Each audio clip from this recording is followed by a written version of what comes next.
The Grey Path. A Saga of Dusk. Book 1. The Day of the Serpent.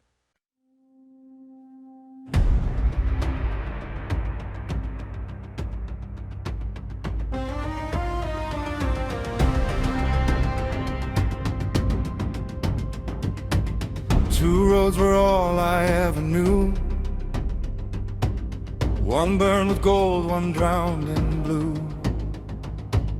I walked the line where neither stays and found my feet on the gray path. They called me light-born, air aflame, but darkness knows my other name. I am the balance, not the sword, the unspoken, the unworshipful Lord. On the gray path, the shadows fall between the light. No curse, no call. I am the dusk, I am the dawn, the last who stands when hope is gone. On the gray path, I walk alone, but every step becomes a throne.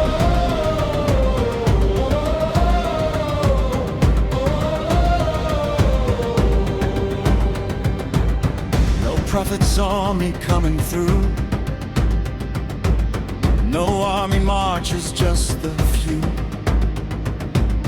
The few who choose the unmarked way between the night and dying day. I've seen the serpent, felt her breath. I've walked the halls of frozen death. But every chain that held me down became a crown in this dark town. On the gray path, the shadows fall between the light. No curse, no call. I am the dusk, I am the dawn, the last who stands when hope is gone. On the gray path, I walk alone, but every step becomes a throne.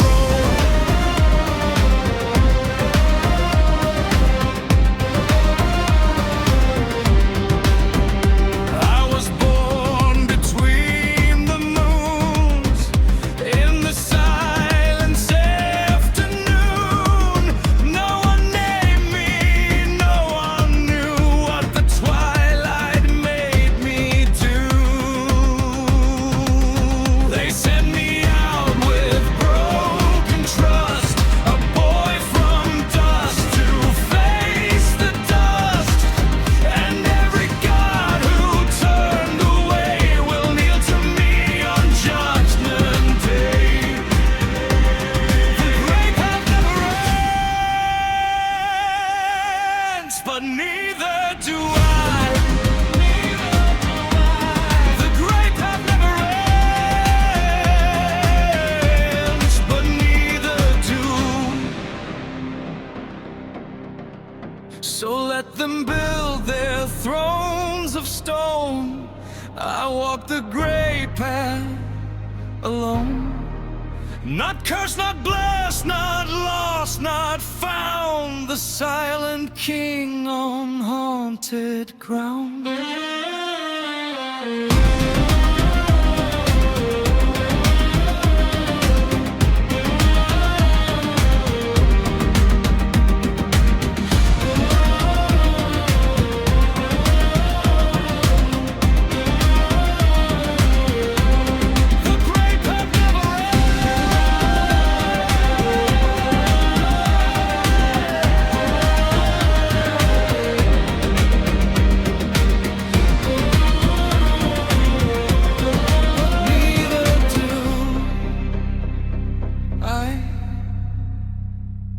They had brought me by boat down the Wanna all the way to the Dark Wall. From here onward, so the Council of Luminar had decreed, I was to continue alone. An ancient talisman, likely from the time of the old gods, opened the way for me. It was a flat gray stone, cool against my chest, pierced by a silver ring. When I raised it, the dark wall tore apart like a curtain. A howling wind struck me, and then I stepped through into the bleak, cruel world of Ka-Lum, the realm of the dark. Hesitantly, I followed the winding path through the forests that began at the very border of the dark realm. Never had I imagined the difference to be as stark as it now appeared. Where before there had been lush green meadows and healthy, fragrant woods, there were now stinking sinkholes, rotting marshland, and twisted, leafless trees. The air was heavy and damp. Every breath tasted of decay. Days passed as I journeyed on. With every hour spent here, I became more aware that a mighty hand was suspended over me, protecting or watching, I could not say. I often felt as though cruel, envious eyes were tracking my path. Yet all that I believed they intended to do to me remained merely a phantom of my frayed nerves. After about a week, I reached the foothills of a mountain range. I was very close to my goal now. Thick veils of mist obscured my sight. They were not gray like the morning fog over Luminor's meadows, but milky white, almost impenetrable, tinged with a greenish shimmer that made me nauseous. The light sufficed only to let me vaguely discern my immediate surroundings. I took great care not to leave the path, for I could not be certain that I would not lose myself beyond hope of return. But luck, or perhaps the protecting hand above me, remained faithful. Another day passed. In the early morning hours, my heart began to beat faster. Slowly, Castle Tarragoon emerged from the mist before me. The castle in the mist. Darkly, its battlements stood out against a sky through which dirty green veils of clouds drifted. The air was damp, and the smell of decay hung over everything. Not the sweetish must of a damp cellar, but a biting, almost acrid stench that settled on the tongue like old dust and burnt wood. Here and there, solitary trees stretched their withered branches, raised like silent accusations, pleading toward the sky. Their bark was cracked and black, covered with a scabby lichen that looked like petrified wounds in the wan light. The wind whispered softly through the rotting leaves on the ground, a sound like the dry rustle of insect wings. A groan escaped me. With uncertain steps, I approached the narrow path that wound its way up the steep mountain in tight curves.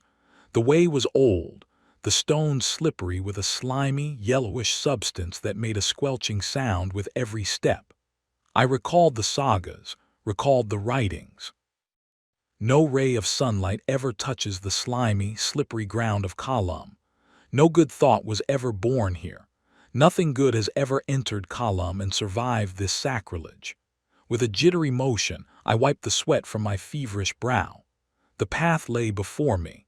Beneath each of my steps, the way was covered with crunching gravel, sharp-edged, dark splinters that seemed to bore through the soles of my boots. How many before me, I wondered, had walked this path, not knowing what fate awaited them? Hours seemed to pass. My legs burned. The mist thinned the higher I climbed, revealing a desolate, chasm-riddled landscape of rock. No bird flew, no insect hummed. The silence was so complete that my own heartbeat sounded like a drumbeat in my ears. At last I saw the gate before me, the gate of Tarragoon. It was massive, made of dark, centuries-old wood, held together by iron bands rusted red. The gate gaped invitingly like the yawning maw of a hellish creature. At its center hung a door knocker shaped like a serpent's head, its eyes of greenish glass seeming to stare at me as though I had been expected. I took a deep breath. Then I laid my hand on the wood. It was cold, colder than the air should have allowed. The cold crept into my fingers, into my wrist, up my arm. I pushed. The gate opened with a long, screeching groan, as if the castle itself were awakening. As I stepped through, I felt as though I were leaving all that had come before behind me, closing the door on life itself. The courtyard of silence. Dark, eerie, and still lay the fortress courtyard before me, abandoned as if no human foot had touched it for centuries. The paving was uneven, broken in places, and between the cracks grew a gray, furry moss that looked like animal fur in the pale light. No sound reached my ear. The loneliness of this place was all-encompassing. It settled on my shoulders like a heavy blanket, stole my breath, slowed my thoughts. No one appeared, and yet I knew my arrival could not have gone unnoticed. A soft crunch made me spin around. Fear had me in its firm grip again. 5 doors led into the vaults of this castle, 5 black, iron-bound doors at irregular intervals around the courtyard. Slowly, one of them opened, not a finger's breadth but hesitantly as if someone were peeking through. A giggle faded, high-pitched, childlike, but devoid of any warmth. No one appeared. With a loud bang that made me flinch, the door crashed shut again. The courtyard remained empty. And yet I knew I was no longer alone. I looked around carefully, but I saw nothing except the gravel that had already covered the path upward and a small, dark puddle before that door. Had it been there before? I did not know. I must have stood there a long time. Darkness had completely enveloped me by the time I became aware of it. The sky over Tarragoon knew no stars, only a pale, greenish glow that seemed to come from nowhere. No one had attended to me. No one had revealed themselves to me. I ventured toward that door which had revealed itself to me like an invitation. Wary of traps, I opened it carefully, holding the latch with a gloved hand, for the metal was ice cold, colder than death. Nothing happened. No light illuminated the passage that lay before me. It was narrow, the walls of rough rubble stone, covered with black, dry stains that might have been old blood. From my pouch I took my tinderbox, a flint, and a wooden spill. I listened within myself. Nothing. With a swift motion, I struck sparks that danced around the stone like an angry swarm of bees, settled on the tinder, and ignited the spill. In the weak shimmer of my meager light source, I saw pitch torches on both sides of the passage in iron holders.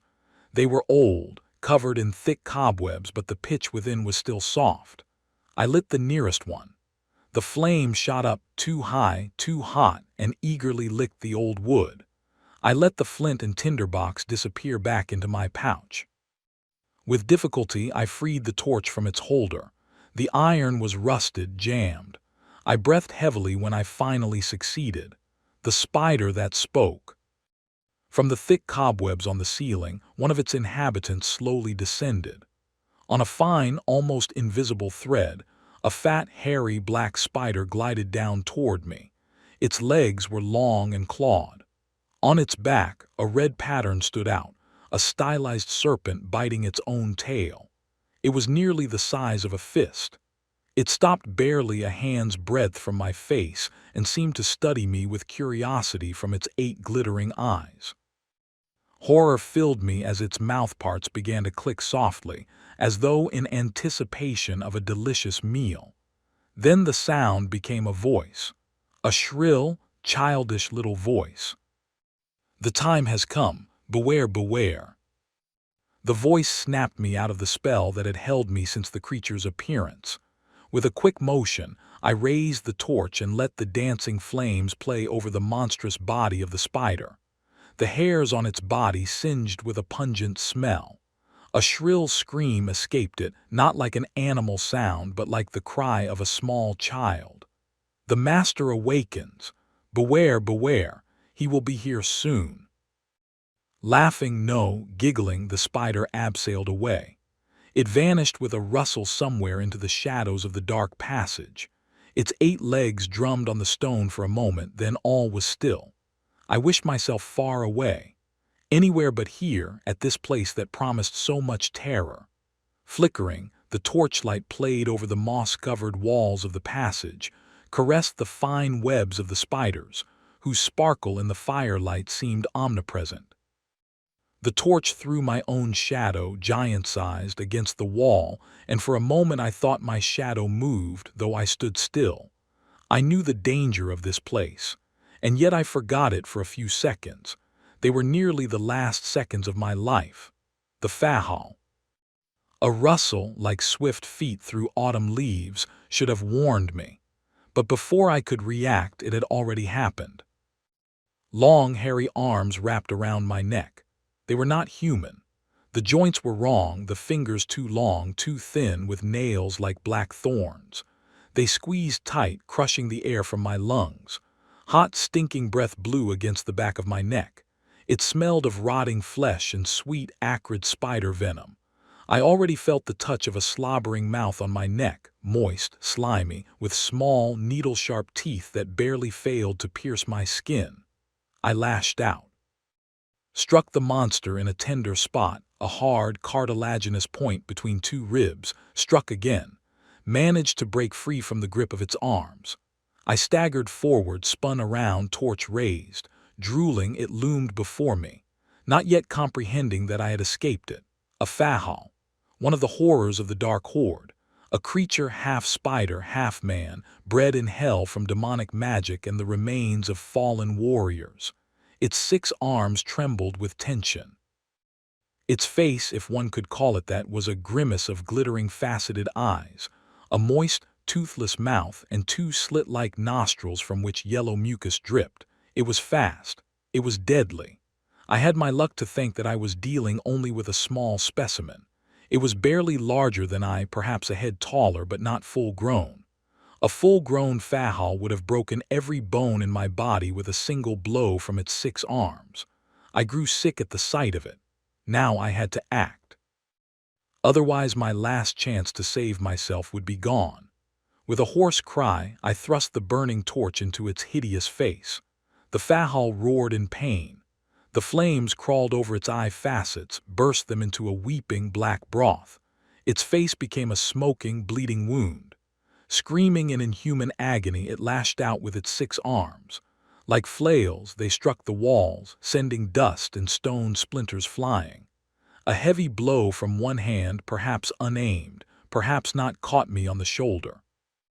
The force hurled me against the wall with incredible violence, where I lay dazed. The Fahal's razor-sharp mouthparts clicked. Poisonous saliva hung in long strands from them. Unspeakable rage lay in the expression of its glittering, partly destroyed, faceted eyes. I had failed. I could not dodge it anymore. It would wrap its arms around me, ram its mouthparts into my body, and suck me dry like a fly in a web. I would end like a fly in a spider's web. How I hoped for a merciful unconsciousness. Expecting the Fahal's bite, I closed my eyes. Then a whisper, not a sound but a touch in my mind. Cold, alien, but not hostile. Still, little man, I have you. Dark One's voice, invisible pressure. The Fahal froze mid-motion, arms spread, mouth open. Its faceted eyes widened in shock, then in fury. It tried to move, to strike, to bite. In vain. Then, with a sound like tearing silk, it was pulled back into the shadows, vanished as if it had never existed. The passage was empty. I scrambled up, trembling, temples pounding. My torch lay on the floor, dying. I picked it up. "Dark One," I whispered into the void. No answer, but I knew now I was being watched and protected, for reasons I did not yet understand. Thoughtfully, I continued my way into the depths of this castle of horrors. What other outgrowths of demonic activity lay in wait for me here? The silent dead. Through endless corridors I walked, crossed richly decorated chambers, former state rooms with faded tapestries depicting hunting scenes, though the hunters had serpent heads. Everywhere lay a thick layer of dust that swirled up with each step, tickling my nose. In these rooms I found poor devils who, like me, had found their way here. Their bones lay scattered in corners, chained to walls in strange, contorted positions, as if they had not died but had frozen in the moment of greatest agony. One sat at a table, before him a sumptuous meal that had long since crumbled to dust. His hand still clutched a silver goblet. His skull was tilted to the side, the skeleton perfectly white. Death had taken him unexpectedly, that was clear. But what had killed him? No wounds were visible on the bones. I quickened my pace. Dark One's chamber. My further path led me down one floor, to where, in other houses, the cellar would be, into a chamber vastly different from the previous ones. Costly carpets covered the walls, not to keep out the cold, but to hide something behind them. Valuable furniture of violet-shimmering agar wood, adorned with fine-line drawings, created an almost homely atmosphere, one I would never have expected in this edifice. In the fireplace, a warming fire crackled. But it failed to dispel the cold I felt deep inside me, a cold that came not from the temperature but from something else that dwelt in this room.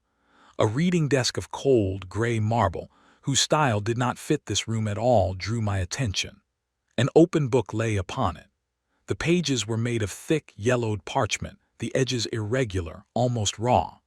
As I drew nearer, I could make out words in a language unknown to me. The letters were angular with sharp corners, some ending in small hooks. Their meaning escaped me. The book was written in red-brown ink which strongly reminded me of blood, dried, old blood that had turned brown. It was bound in a dark, leathery material. I shuddered. Was it not said that the books of the dark were bound in human skin? Before I could examine the book further, a brilliant flash forced me to close my eyes in blindness. Darkwan Dal Rock. So you have found your way to me. I am glad to see you. Unlike those before you, you have overcome your fear. The voice was deep, soft, almost friendly. It did not belong here. Between me and the fireplace stood a gaunt man. He might have been middle-aged, but his eyes were ancient, two black pearls without any white. His dark robe seemed to swallow the firelight. No red or golden shimmer clung to him, only blackness. An unnatural cold emanated from him.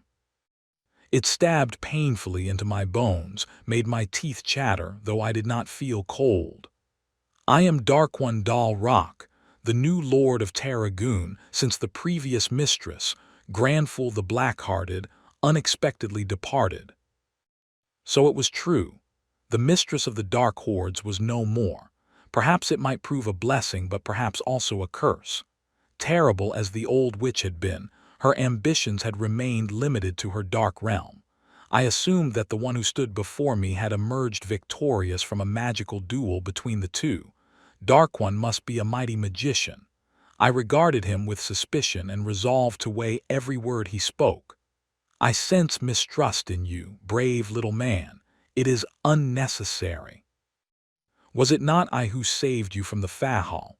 Was it not I who prevented some other of this castle's countless dangers from ending your life prematurely?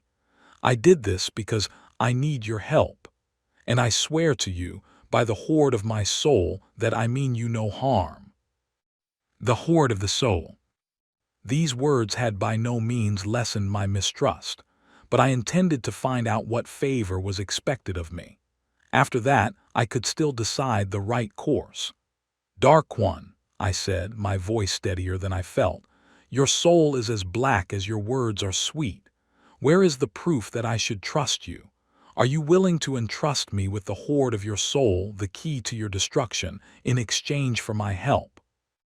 Swear this by the Jackaran of Durpur, by the keys to the place of the damned, and by the eternal laws of the dark. I knew these words would bind him if he was willing to swear by them. If I possessed the hoard of his soul, he could no longer harm me, and none of his creatures would approach me for fear of hurting their lord and master. As you wish, little man, Darkwan said with a thin smile. I swear it. He spread his hands before the fireplace in a gesture of conjuration. Softly he murmured words in an ancient tongue, a language older than humans, older than Luminar, older perhaps than the mountains themselves. The flames in the fireplace vanished, without the room becoming noticeably darker. Then he reached into the embers. My heart raced. His hand disappeared into the ash that seconds before had been blazing fire, and he drew forth a small, black, perfectly smooth box. This is the hoard of my soul, he said. Here manifests the good part of myself which I had to sever when I became what I am now. If you open the box, I am finished. The good within me would extinguish me. The favor must be significant, I thought, if a powerful being like Darkwan was willing to deliver himself into my hands. Speak now of the help you expect. I will weigh whether I can grant it. I was astonished at my own boldness. A magician who had succeeded the mistress of the Dark Hordes could turn me to ash with a snap of his fingers. He bowed mockingly. A demonic smile played about his pale lips. "You are the one," he said. "You are Rock al-Lum, the keeper of the light shrine. You are he whose destiny it is to await the day that shall come. I, too, await that day, for it is the day that will decide whether light or darkness shall rule this world forever. Paget Liash and the world serpent. Until that day, we are bound the light in the dark, lest we break the laws and bring annihilation upon ourselves. But there is one whose hand holds the power to do things that will draw the wrath of the gods upon our world. I speak of Paget Liash, the master of serpents, the priest of the world serpent Sa Chasuar. He possesses the shrine of the ages." Dark One's voice grew softer, almost reverent. "Once its place was here in the vaults of this castle. Liash stole it and killed the mistress of the dark hordes. Thus I became her successor. The shrine of the ages must return to its place. When the two moons stand in the sky and their light together illuminates the world, Liash can open the shrine.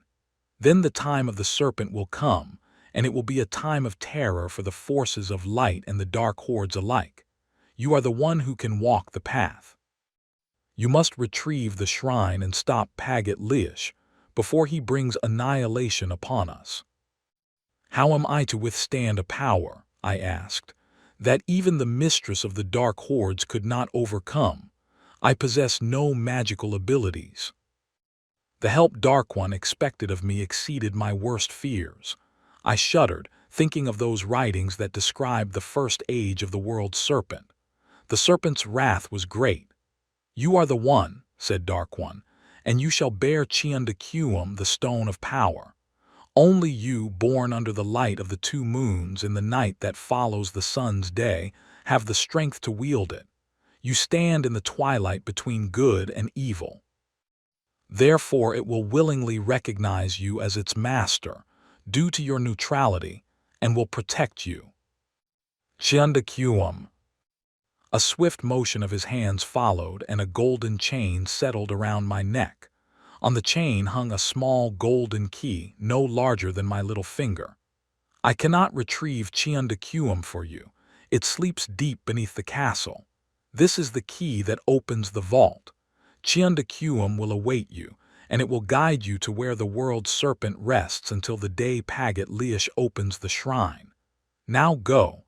A will-o'-the-wisp shall show you the way.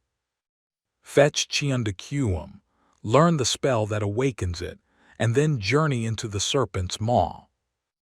Dark, misty vapors enveloped Dark One's body and concealed him from my sight. Then a strong wind whistled through the room, rattling the precious tapestries, driving away the mist. Dark One was gone.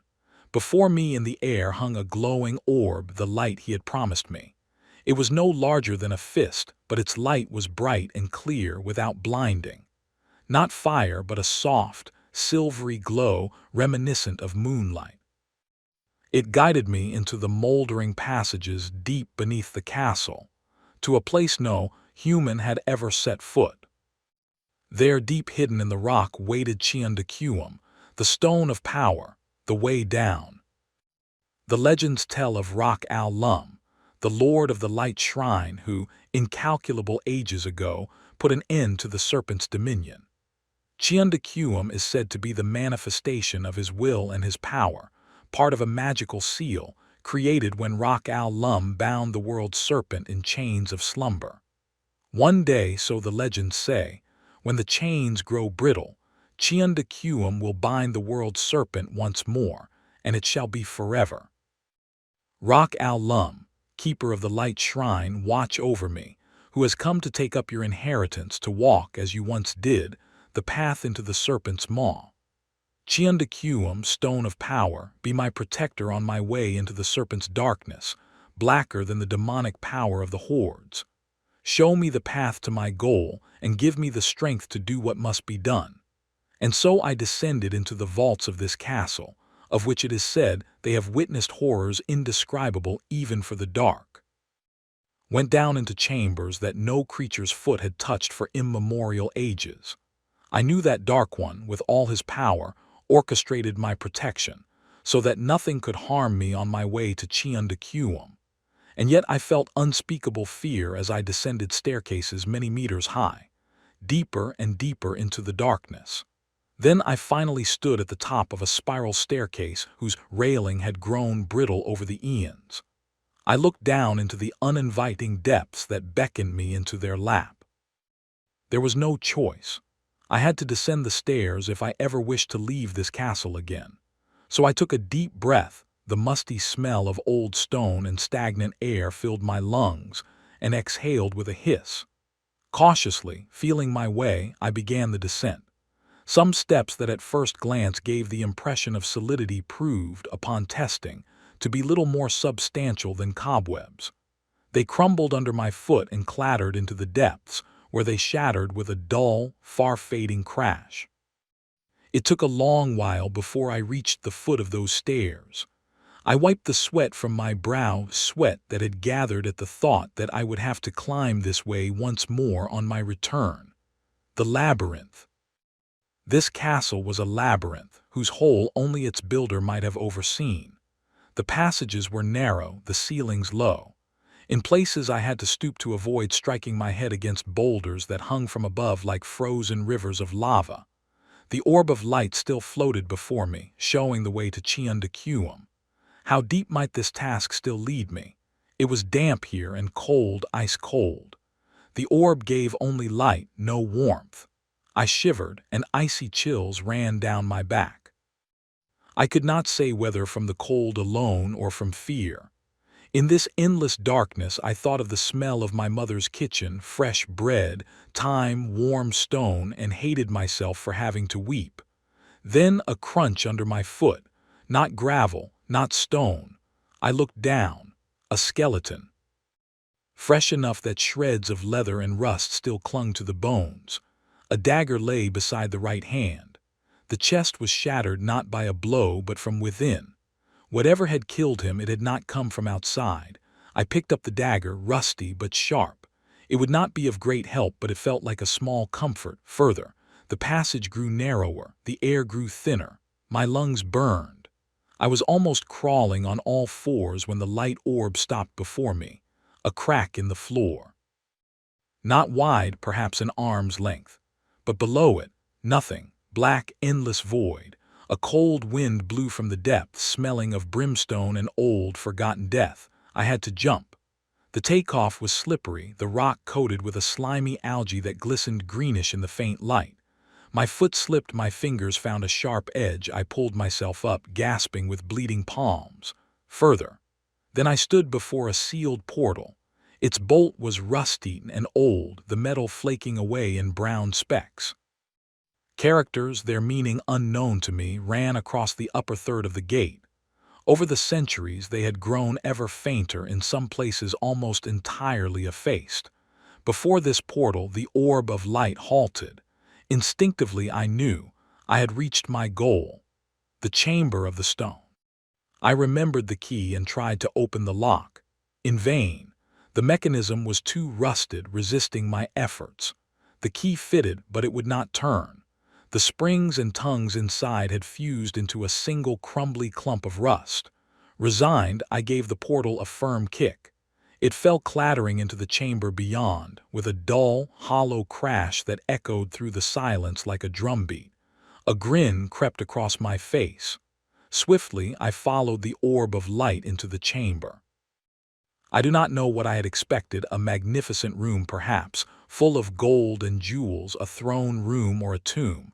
But I was disappointed. A chamber, perhaps 3 by 4 meters, bare and empty except for a single black plinth in the center. On the plinth lay a chain, silver fine-linked. Hanging from it was a pendant no larger than my thumbnail. A stone, deep blue, almost black, within which a faint shimmer seemed to dwell like a captured star. Cheondaquem. It looked small and insignificant, and yet it radiated a power that left me not a moment's doubt about its abilities. With the certainty of a fool, I took Cheondaquem from its plinth. A faint warmth radiated from it, nothing more. But the taking of the chain had wrought a change on the chamber wall. In glowing blue, letters appeared there, words, as if they had never been visible before. They flowed into one another, danced in the faint light, formed syllables of a tongue older than anything I had ever heard. The words of the ancient tongue, 7 syllables that were neither air nor fire, but something else entirely, something that bent reality. I could not grasp their meaning, and yet I could read them, imprint them on my memory. Each character burned itself into my mind as if branded into my flesh with hot iron. Somehow I knew these were the words of power that would awaken Chiundacuum. When I, its new master, spoke them, awakening. I closed the chain of Chiundacuum around my neck, the metal cool, almost warm, and left Darkwan's castle. The return through the underground vaults was exhausting, but this time nothing stirred in the shadows. The creatures of the dark seemed to sense what I carried and kept their distance. Only when I had left the land of Kalum behind, when the dark wall had closed again behind me, when I could again breathe the scent of damp, living earth, only then did I dare to awaken the stone's power. I spoke the words. They did not come from my lips, they came from a depth within me I had not known existed. Each syllable vibrated in my chest, set my teeth chattering, my eyes watering. Ak shu na kal lum rock ton. 7 syllables, 7 seals, 7 gates that opened. A pleasant tingling enveloped my body. It took possession of me not painfully but like a second skin that wrapped itself around me. It calmed my mind, did not extinguish my fears but set them aside like troublesome stones by the wayside.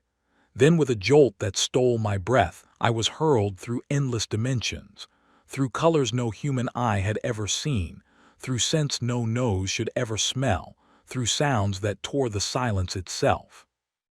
I landed hard on rocky ground, my knees painfully skinned. The Drunnock Mountains, west of Kalum the dark land, south of Luminar the land of light, barren, lifeless, surrounded by a desert where no trace of water existed. Drunnock rose many thousand meters into the sky, black, jagged like the weathered fang of an ancient dead god. Drunnock, the Serpent's maw, the ascent. I would have to climb the highest mountain. There, so the legend said, was the entrance. I gazed upward.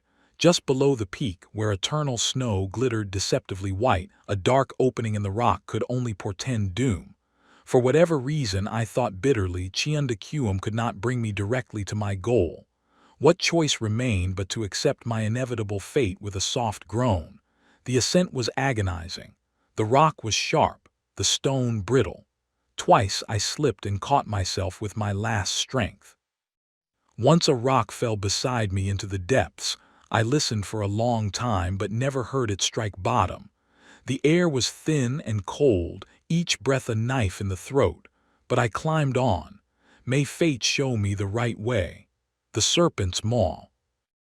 I climbed the highest peak of Drunnock. I found the path into the Serpent's maw, a narrow, barely visible crack in the rock, from which blew a warm, foul-smelling wind like the breath of a giant sleeping beast. I also found the courage to follow the path into the depths of the mountain. I entered a labyrinth. Unlike the passages under Tarragoon, these were natural, grown, not hewn. The walls were smooth and damp, covered with a thin, slimy film. Here and there crystals jutted from the rock, red, green, blue, glowing with a faint inner light. Unspeakable dangers awaited me, but first came the silence. Whether hours or days, I wandered for a long time through the suffocating darkness of this labyrinth. Wherever I looked, no trace showed of that for which I had come. I let myself drift, trudged blindly ever deeper. Once the floor gave way beneath me, only a hand's breadth, but my heart raced for minutes after. Another time, a cloud of green gas drifted through the passage, and Chiundacuum grew hot on my chest, a warning. I pressed myself flat against the wall, cloak over mouth and nose, until the apparition passed. Would I ever reach my goal, the Hall of Crystals? At some point, who could measure time here? I reached a larger chamber, Larger is a relative term. Compared to the passage through which I had only barely managed to move, this chamber, some 4 by 5 meters, was indeed large. At one end the passage led in. At the other, a dark, irregular opening announced its continuation. The floor was a pattern of variously colored marble tiles, black, white, red, arranged in a concentric, hypnotic design. And it was brighter here. Though I could not identify any light source. Very well, I thought, and stepped into the chamber. Very well, a voice echoed back at me from the depths of the opposite passage. Startled, I stopped. I had only thought the words, not spoken them. Only thought and not spoken. Again it happened. My thoughts became spoken words here, my most secret thoughts. What treacherous spell lies upon this chamber? Lies upon this chamber. Slowly, avoiding any sudden movement, I retreated to the wall. Cold, it offered resistance to my back. I had to act. The Waruch. I tried to remember, tried to recall the words that had been inscribed on the wall of Chiundacuum's vault. The words that could awaken the stone of power, but also more. The words that could kill. O Dark One, why, oh why are you not here in my place? Melancholy overcame me. Then I saw it. From the opening at the far end of the chamber, a body emerged, long, scaly, glistening. First I thought of a serpent, but then I saw the arms, the short, powerful legs, the upright torso. A Waruch. One of the serpent's servants. Not a pure animal, but a twisted creature of human and reptile, bred by the serpent priests in the dark days of the First Age. Its eyes were yellow, with vertical slits. From its mouth, filled with countless needle-fine teeth, darted a forked tongue. It smelled of damp earth and rotting flesh. It smiled as well as a Waruch could smile and came slowly toward me. Its claws scraped across the marble tiles. Haltingly, the words left my lips. I shaped an utterance of incredible power. The syllables were sharp, angular, cutting my mouth as I spoke. Blood ran down my chin. Akshu Nakal Lum Rak Ton. Spirals of blue light released from the magical stone on my chest like wisps of mist. Chiundacuum awakened. With a cry of agony, the Waruch screamed as the light wrapped around its body, enveloping it like a glowing cocoon. Its scales burned, its skin burst. Smoke rose from it. It writhed in its torment. But there was no escape for it. Still I spoke the words of the ancients, those words more dangerous than the sharpest of swords. Then the last of the syllables faded. A red bolt flashed through the chamber, splitting the dying body of the serpent creature. In its wake, it left only stinking chunks of smoking flesh. A foul odor, worse even than the pestilential stench of the living beast, stole my breath. Gasping, I sank down against the cold wall. I wiped the sweat from my eyes. My heart pounded, wild, out of control. I had not yet overcome the horror of those last minutes. Just don't fall asleep, it flashed through me, as I realized how much strength the battle had cost me. Tired, battered, barely able to lift my hands, I recalled the last days. Recalled the task that had brought me here. Remembered Dark One's words. Lost. I crouched on the floor. Cold and damp glistened the walls of the labyrinth. I had lost my way deeper than I liked. The path behind me had vanished, as if the mountain had rearranged itself, and even Chiundacuum could not help me find the right way. The entrails of the primeval serpent, so the caves and passages, the grottos and chambers here deep in the mountain are called. Legends speak of them. And legends also speak of those whose mistake it was to enter here, seeking the serpent's treasure. That immeasurable treasure said to have been amassed by the serpent priests over long millennia. But all these are only legends, for no one has ever left the labyrinth alive to tell what they saw. I was tired. My eyelids drooped, but I knew I could not sleep if I were to reach my goal in time. Chiundacuum had shown me that the rising of the 2 moons was not far off. Dusk had already set in, a wan, gray light seeping through invisible cracks in the mountain. Only a few hours after sunset, they would stand together in the sky, the Star Brothers. This was to be the hour of awakening for S.A. Chaswar, the world's serpent. Water dripped from the ceiling before me, a steady, hypnotic plink, plink, plink. I hurried through a dazzling cavern, filled with crystalline wonders such as I had never seen before. Wonder seized me at what I beheld. Statues, coated with a shimmering layer of tiny crystals, stood in rows like silent guardians. The tomb chamber of the serpent priests. Legends spoke of them too, and now I knew I was on the right path. Carefully, I picked my way between statues and stones, crevices and stalactites. Before me, seconds ago hidden behind a massive, pillar-like stalactite, a pulsing light. A beacon of colors, a stone-made rainbow of infinite beauty. Thus revealed to me he who had once been the first priest of the serpent. I stopped before him, studied his harsh features, so cruelly at odds with the softness of the colors, and shuddered at the sight of his eyes, two polished orbs of black marble sitting in the sockets, blind yet seeing. I meant to continue my way. Then it happened. The trap of the crystals. My foot seemed to have fused with the floor. I could not move it a millimeter. Tiny, barely visible crystals covered my shoes. They crept up the bare skin of my legs, cold, ticklish, then stinging, and reached my knees. What a fool I had been. The beauty of this place had blinded me to the dangers. I was a prisoner doomed to freeze into a statue like the dead bodies of the serpent priests. Could Chiundakuum help me? I reached into my pouch. I reached into empty air.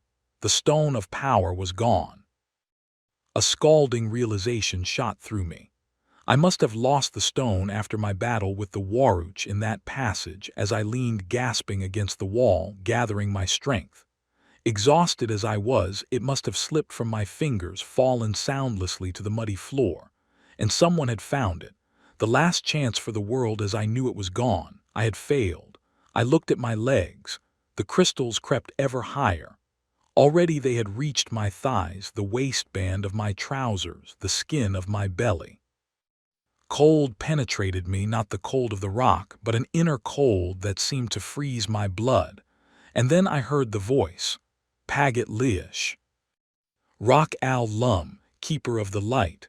What an honor, what an enrichment for this modest gallery of great men. Only a few meters before me, and yet beyond my reach, a greenish shimmering figure glided from a gaping fissure in the wall. The fissure led far down, deeper than I had yet come, into the true realm of the serpent. The serpentine contours of the figure suddenly gave way to a human form. A slender, tall man with scaly, greenish-pale skin. His eyes were golden yellow without pupils, his nose merely two slits.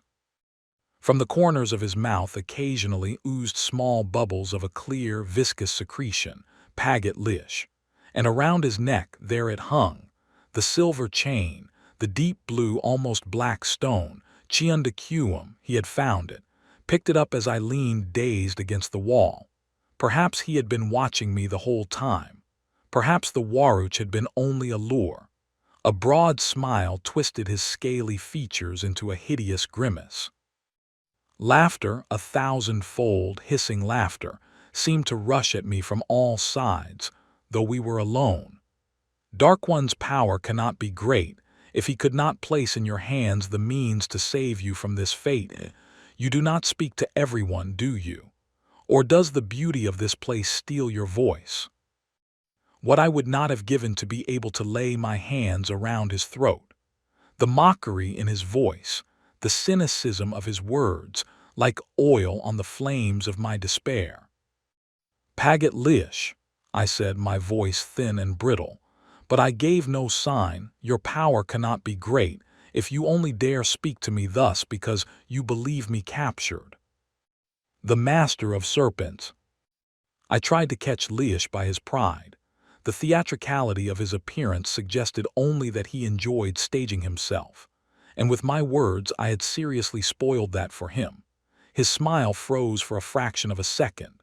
Then it grew wider and far more dangerous. Rock Al Lum, you have seen through me. Your end shall be more dignified. The serpent herself shall bring you death. you who bound her in chains incalculable ages ago and held her captive here, but not for much longer. Soon the shrine will be opened, and the age of the serpent will return. It will sweep you pitiful creatures away, and the realm of the scaly ones will blossom. Long have we waited for that time. Our brothers had to hide for fear of the foot that would crush their heads. He stepped closer. His serpentine scent, cold, musty, of shed skin, filled my nose.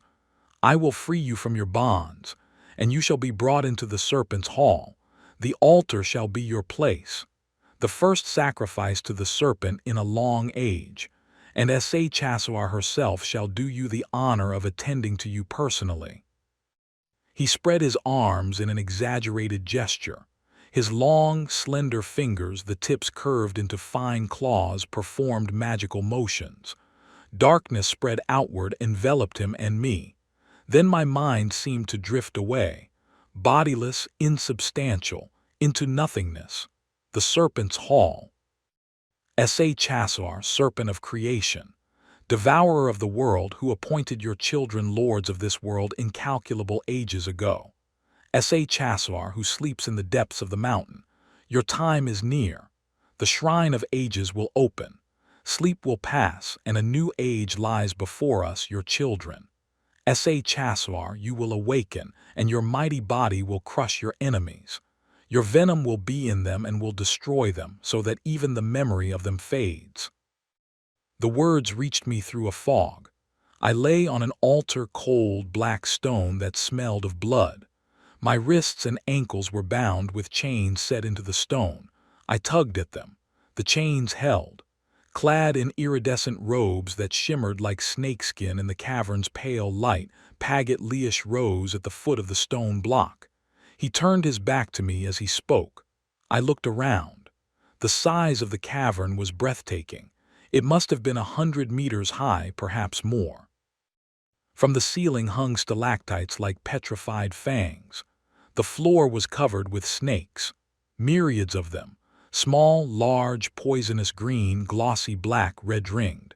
They rustled and hissed, writhed around each other, but no biting, no attacking. They waited. Among them were also slavering waruts, crouching on all fours, tasting the air with their tongues. And there were the Sertius, the people of the serpent priests themselves. They were larger than humans, with upright bodies but serpentine heads. From their nasal slits poured thick white smoke. They stared spellbound at Paget Leish. On a pedestal, adorned with faceted gemstones of unfathomable value, stood the shrine of the ages, unremarkable compared to that wealth. Gray in color, it resembled Dark One's soul hoard. Larger, though, and of a darker hue. The power contained within it could destroy our world. The hour of awakening. Chassoir, who bore our peoples, who taught us the wisdom of your existence. The moment of your return to us has come. The moons stand in the sky. The shrine of the ages will be opened, and your sleep will end forever. Leish strode with dignity to the pedestal. The hissing of thousands of serpents accompanied him. The Sertius people cheered him, a shrill, uncanny shrieking that echoed from the walls. After millennia of oppression, the moment of their revenge was near. Slowly, Leish opened the shrine. The ground shook with thunder. Mists poured from the opened shrine, forming faces, shapes, scenes from times past and times to come. I saw Luminar in flames. I saw Dark One on a throne of skulls. I saw myself dead with empty eye sockets. With a crash, boulders fell from the ceiling, crushing countless serpent creatures.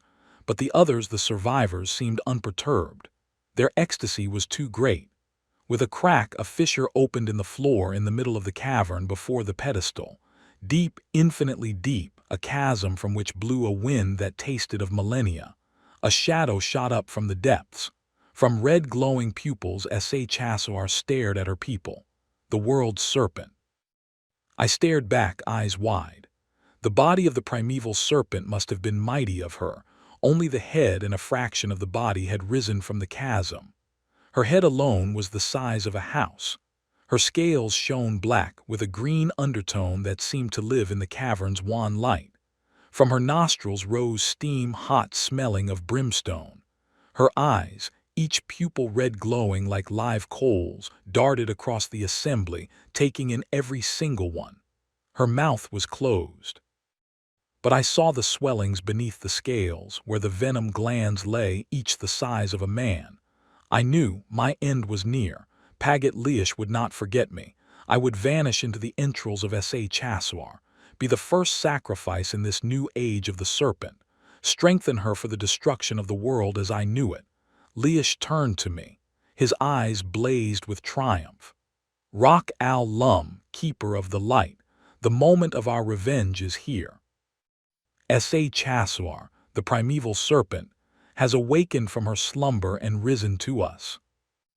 And turning to the world's serpent, he roared with a voice cracking with exaltation. Sa, the ancient enemy who brought the long sleep upon you, who came to imprison you forever, he shall be our first sacrifice to you. The interrogation of the tongue. My stomach convulsed as the serpent's massive head turned toward me. As the gaze of her mighty eyes rested upon my body, a furious hiss came from her throat, so deep that it vibrated not in the ears but in the bones themselves. Slowly her mouth opened. Long fangs became visible, each one as long as my arm, white as milk but coated with a thick, yellowish venom. Streams of it oozed from the sides of her mouth and ran over her lower lip. I tugged in vain at my chains. Panic seized me. Stinking, greenish smoke rose where the demonic venom touched the floor. The stone corroded, dissolved, formed steaming craters. The serpent's long, forked tongue shot forward. It touched my body, once, then again, ran over my face, my chest, my legs, not hastily, with relish. It tasted me, I screamed. Blisters formed on my skin, not from heat but from venom. Small, fluid-filled bumps that burst and left burning pain. The tongue continued, tearing open the blisters, spreading the venom. My body was a single scream of pain. I arched against my chains, pulled at them, the chains held. Gurgling sounds came from my mouth. I saw the grinning face of the serpent priest before me again. Then a glint. At his scaly, wrinkled throat, it drew my attention. But I could only dimly make it out. My face was badly swollen. I could only open my eyes a slit. Chiundacuum, he wore it. My stone. The last chance. Sa seemed to have had enough of playing with me. Slowly, the long fangs approached my body. The stench of her breath, rotting flesh, petrified blood, millennia settled on me. Drops of her venom fell onto the altar stone and ate deep, smoking holes. I was near madness. A cruel joke of the serpent priest to wear my own stone around his neck, or rather a gift of fate. He did not know what he wore. He did not know the words. I had nothing left to lose. I cleared my throat. My throat was dry, raw, half-burned by poisonous fumes. Now I could only hope my voice would not fail me. I spoke the words to awaken Chiundacuum. They came out softly, barely a whisper, but the stone heard. I shouted the words. My voice cracked, broke, grew hoarse. Harsh, almost animalistic, the sounds came from my mouth. Ak shu na kal lum rak tan. The awakening of the stone. Paget Liash clutched at his chest. His eyes widened in terror. He tried to tear off the chain, to hurl the accursed stone from him. Too late. Unbelievable heat radiated from Chiundacuum, heat that did not come from outside but from within, growing from the priest's very core. It burned deep into his chest, consumed flesh and bone, left only blackened, charred remains. Paget Liash died without a sound. His body turned to ash before it touched the ground. Chiundacuum fell clattering to the stone. And from it burst arrows of red light, a hail of energy that reached for Sa. The world serpent roared, a cry that shook the cavern, that sent crystals shattering from the ceiling. Raging, she turned toward the stone. Blindingly bright light raged through the vault. It burned the people of the Serpent to dust, the Waruch, the Essertius, the myriads of serpents. A single shrill chorus of death screams, then silence. Ash covered the floor centimeters deep. The manifestation. But Chasor would not give up. Slavering, she threw her heavy body back and forth, seeking shelter from the searing rays of Chiundacuum. Her tail lashed through the cavern, shattering stalactites, carving deep furrows in the walls. Whorls of light rotated above the stone. They condensed into a luminous body, of human shape, human size, but of pure, dazzling white. Rock al-Lum manifested. The keeper of the light had come to make the final stand. The body of the primeval serpent was charred in many places. Black, thick blood gushed from countless wounds. And from every drop that reached the floor, a smaller version of herself formed, dozens, hundreds, thousands of miniature serpents, no longer than a man's arm but overwhelming in their mass. They formed to attack the figure of light. But Rock al-Lum was not so easily defeated. Every serpent that touched his body burned, to ash, to dust, to nothing. Chasor raged. I feared being crushed by a mighty lash of her tail. She brought her magical powers to bear, ancient powers she had preserved from the time before the gods. Black shadows enveloped the luminous body of Rock al-Lum. Mists circled him, struck him like spears, but Rock al-Lum laughed. It was a strange sound, not a human laugh, but the ringing of a bell, the singing of light. A quick movement of his body threw back the attackers. Then he in turn attacked the world serpent. A sphere of light, of a brightness that made me close my eyes, that blinded me through my lids, shot into the serpent's maw. A thunderclap, deafening, stole my hearing forever, or for seconds, I do not know. Then it was over. Silence. When I opened my eyes, Chasor had vanished. Not dead, I sensed it, but withdrawn into her deepest chamber, wounded, weakened, but not defeated. She would return. Perhaps in decades, perhaps in centuries, but she would return. The luminous body of Rock al-Lum was also gone, but within me there was something new, something that did not belong to Alarn, memories that were not mine, knowledge I had never learned. Ash covered the floor of the cavern, centimeters deep, white and fine as icing sugar. I was alone. Alone, chained to an altar stone, with skin covered in burn blisters, open wounds, and greenish venom streaks. Alone with immeasurable pain, and the certainty that I would still be lying here when the flesh had long since rotted from my bones.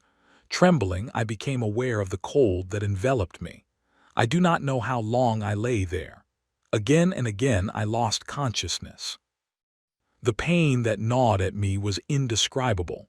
At some point, I did not know if I was still master of my senses. I thought I sensed the presence of a familiar entity. Dark One. Have you come? The betrayal.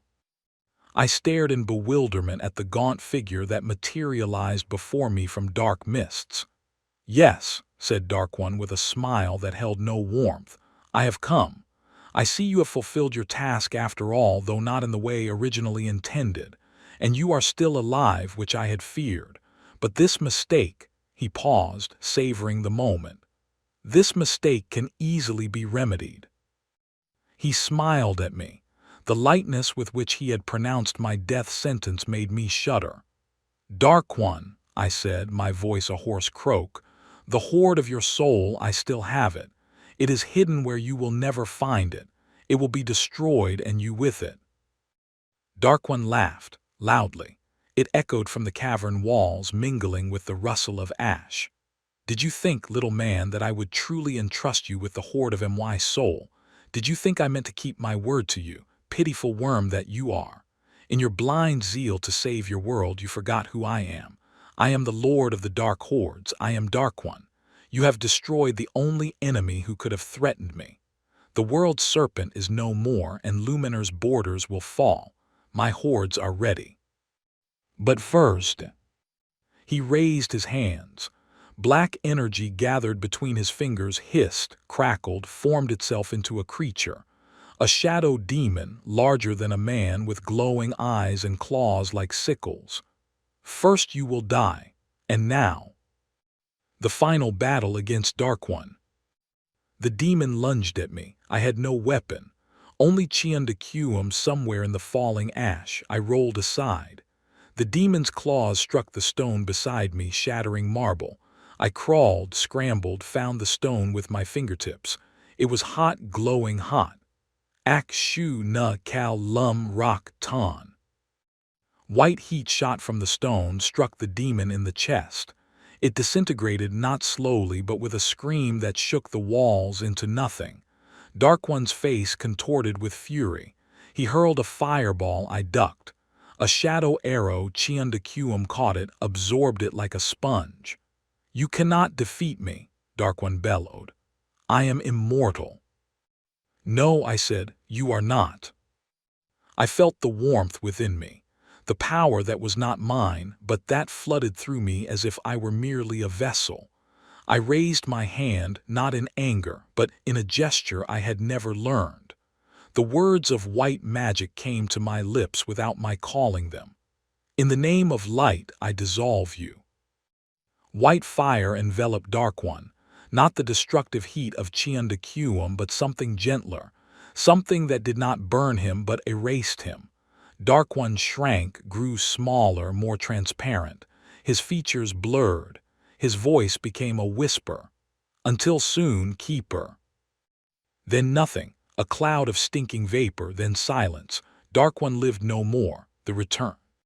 The mistreatment the Serpent had inflicted on me, the long chaining, the cold that had seeped into me from the altar stone, all this had robbed me of my strength. I felt wretched, weak.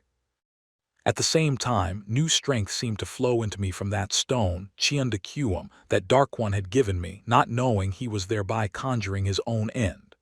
New memories, ancient, long-forgotten memories. They flooded into my mind, filled the gaps, made me what I once had been. Suddenly I knew what to do. I performed a magical gesture, my fingers formed a sign I had never learned, and the wounds on my body closed. The blisters dried and fell away. The skin beneath was smooth and new. I felt healthy again, fresh, rested. Now in my nakedness I was not comfortable. The thought of undertaking the long journey back to Luminar, to civilized lands in this state, inspired nothing like enthusiasm. Though the stench caused me a sensation of all-pervading disgust, I grabbed the robe of the departed serpent priest Paget Leish. The coarse fabric, some kind of linen, was rather scratchy, but it was better than nothing. Now, powers that had been foreign to me until now coursed through my body. And yet I felt a sense of familiarity. It was like a rush of newly discovered power. I was now Rock Al Lum once more. Spirit and body, separated for millennia, had found each other again. The Keeper of the Light had regained his strength and his memory. The Shrine of the Ages. Now I wanted to leave this place as quickly as possible. Chiundacuum would show me the way out. Only the Shrine of the Ages remained to be closed and sealed. I walked to the pedestal. The shrine still stood open, the mists had vanished. Inside, nothing. Emptiness, but an emptiness that hummed, an emptiness that breathed. I closed the lid. Then I laid my hand on it and Chiundacuum responded. A seal of light formed over the lock, a complex web of lines and runes that wrapped around the shrine like a second skin. No one would be able to open it, except me. I looked around one last time. The cavern was still, ash everywhere. The site of the first battle between good and evil in this age. May it not be the last, and may it have heralded the victorious march of the forces of light. I created a light before me, similar to that Dark One had used to show me the way to the amulet. But I had to realize that the ability to perform magic alone does not make a good mage. Wanting only a small source of light, a meter-sized orb now hung before me in the air, radiating such brilliant light that I dared not look directly at it. I shrugged. What choice had I but to make do with what I had? Once more, the crystal hall. Intuitively, I sensed the right way. Again it led me through the hall of crystalline statues, but this time I was protected. What was the power of the serpent against the concentrated force of light? As the sun's heat burns the land, so do the forces of Rock al-Lum destroy the children of Twilight. Now I could enjoy the sight without fearing that the crystals would take possession of my body again. Never again would a serpent priest bring the body of his predecessor here to endure through the ages. A narrow shaft led me into the crystal cavern. Dazzling light filled the space. Crystal facets refracted light in all the colors of the rainbow. For the first time, I had doubts whether what I was doing was right. Can something thoroughly evil that appreciates such beauty truly be evil? But in the same moment I recalled the chamber in Tarragoon Castle, and I understood that much of what our human eyes find beautiful is sometimes merely functional. My eyes adjusted to the light. Then I was shocked to my innermost core. The final battle, the crystal priests. They were awake, not all of them, but enough, 7 of them. The closest, the largest, the most heavily encrusted with crystals. Their bodies shimmered in pale blues, greens, and reds. Their eyes, where once there had been eyeballs, were now faceted like insects' eyes, each segment glittering in the light of my magical torch. They stood in a semicircle before me. None moved, but they waited. Then the first step. The foremost priest raised his arm. In place of a hand, he had a blade of black, glassy crystal, sharp as cut glass. He struck. I dodged. The blade passed a hair's breadth from my cheek. I felt the cold emanating from it, a wind that smelled of thousand-year sleep. The second priest reached for my arm. His crystalline fingers closed around my wrist, icy, cutting. Blood ran over my skin, dripped to the floor, hissed where it touched the crystals. "Let go," I roared, yanking my arm back. The crystal fingers broke, not all, but enough for me to free myself. Splinters remained in my skin, glittering red. I sprang back, swinging the torch. The flames licked the chest of a third priest. He hissed, but did not burn. The crystals on his skin did not melt, they glowed. Chiundacuum, now. I tore the stone from my chest, held it before me like a dagger. Ak shu na kal lum rock ton. White heat shot from the stone, not a beam, but a wave. It struck the first priest in the chest. He exploded, not like glass, but like a frozen lake under a hammer. Splinters flew in all directions, piercing the crystalline skin of his brethren, embedding themselves, glowing. The second priest screamed, something like a scream, deep, stony, utterly without warmth, and crumbled to dust. The third lunged forward, his crystalline blade aimed at my heart. I dodged, too slow. The blade grazed my side, a burning pain that stole my breath. But Chiundacuum was faster. Again I spoke the words, not 7 syllables now, but 1. A single concentrated charge of pure energy. Ton, consume. The third priest exploded. No splinters this time, only a fine white dust that dispersed in the air like snow. The remaining 4, they hesitated. I used the second, drew a deep breath, felt Chiundacuum's warmth in my chest, my arms, my fingertips. Akshu na kal lum rock ton. Again and again, each word a death sentence. The 4th, the 5th, the 6th, they fell one after another. Crystals shattered, bodies crumbled, dust and ash mingled with the glittering floor. The 7th, the largest, the one with the thickest crystal armor, still stood. He raised both arms. From his hand stumps, new blades grew, longer, sharper, black as polished obsidian. He screamed, a shrill, clinking sound that made the crystals on the walls vibrate, and charged at me. I had no time for words. I thrust Chiundacuum before me, not the tip, but the flat side, and thought, burn. The spirit of the stone answered. A surge of pure, raw energy burst from me, white, hot, merciless. It struck the priest in the middle of his chest, pierced the crystal armor, pierced flesh, pierced bone, pierced the wall behind him. The 7th priest crumbled to dust before he touched the ground. Silence. The crystal hall was empty. Only I remained, gasping, bleeding, but alive. The splinters in my skin, I pulled them out one by one. each a stinging pain followed by a tingling as Chiundacuum closed the wounds. It was over, for the moment, Dark One's last greeting. I turned one last time. I saw the dark vapors rising from the shattered bodies of the priests, condensing in the air like a dark cloud, and I heard a voice I would have recognized anywhere, Dark One's voice. Rock Al Lum, a second time you have triumphed. This plane of existence is henceforth denied to me. But beware, the keeper of the light can trust his enemies less than his friends. Rock Al Lum, I shall live to see the day when you realize your struggle was in vain. The voice faded, and with it the cloud. Dark One was finally defeated. Or was he? It was time to return home to Luminar. Long enough had my homeland suffered under the imposed peace with the dark hordes. Now the time of decision had come. Yes, this was the age Dark One had long awaited. It would witness the final battle between the forces of light and those of darkness. From the memories of Rock Al Lum, written down during his long time of waiting, and kept in the library of Kalendor, authors afterward. Thus it was that I, Alarn, the unwanted adventurer of dubious repute, became Rock Al Lum, the Lord of Light. The traditions of the great seers of old still spoke of others who, like me, had been chosen by fate, or whatever powers act in its stead, to take sides in this final struggle between light and darkness. Now between light and darkness lies the realm of Twilight, which by its mixed nature is inclined to remain neutral, normally. But there may be times when its neutrality is not to be relied upon, when the balance between light and dark is disturbed, threatening the existence of the Twilight realm itself. So now I tell the story of a boy who, long before his birth, was destined to serve the Twilight.